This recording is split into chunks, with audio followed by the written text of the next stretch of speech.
Friends అందరు బాగున్నారా? ఈరోజు మా ఇంట్లో కార్జం కూర ఎలా వండాలో చూపిస్తున్నారు చూడండి. కార్జంను మా 2 ఉల్లిపాయలు కోసి అందులో మంచిగా వేసి మంచిగా 3 సార్లు కడుక్కోవాలి. దీన్ని తిల్లి అంటారు. ఇది కూర ఉడికేటప్పుడు వేద్దాం. మధ్యలో 2 స్పూన్ల ఆయిల్ వేసుకోవాలి. దాని తర్వాత అల్లం వెల్లుల్లి పేస్టు, మళ్ళా పసుపు 2 స్పూన్ల పసుపు, 2 స్పూన్ల కారము, 3 పచ్చికాయలు,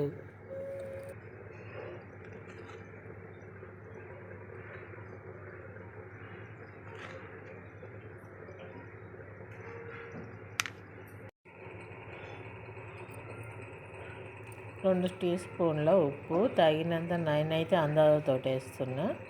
మీ కొంచెం ఎక్కువ తినేవాళ్ళు తక్కువ తినేవాళ్ళు ఉంటారు కదా, నేనైతే నార్మల్గా వేస్తున్నా. పొయ్యి మీద పెట్టుకొని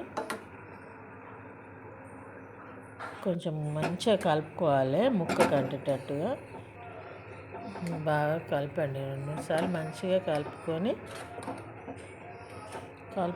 మంచిగా కలిపి కింద మీద మంచిగా కలుపుకొని ఇంకా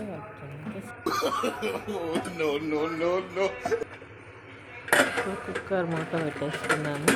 ఒక 3 విజిల్లు వచ్చేదాకా.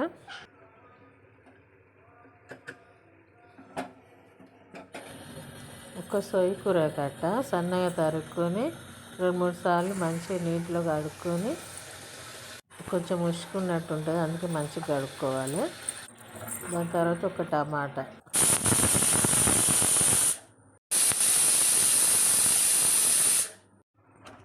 విజిల్ అయిపోయిన తర్వాత మూత తీసి మంచిగా కలుపుకోండి. ఒకసారి కలిపిన తర్వాత ఇప్పుడు సోయి కూర కడిగింది కదా, మంచిగా అందులో వేసుకోవాలి. ఒక టమాటా వేసుకొని కలపండి.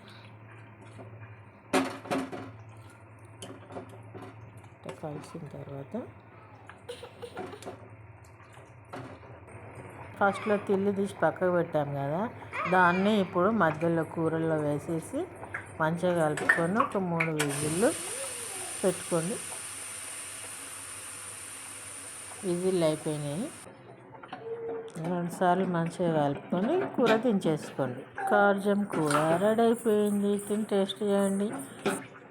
లైక్ చేయండి, షేర్ చేయండి, సబ్స్క్రైబ్ చేసుకోండి.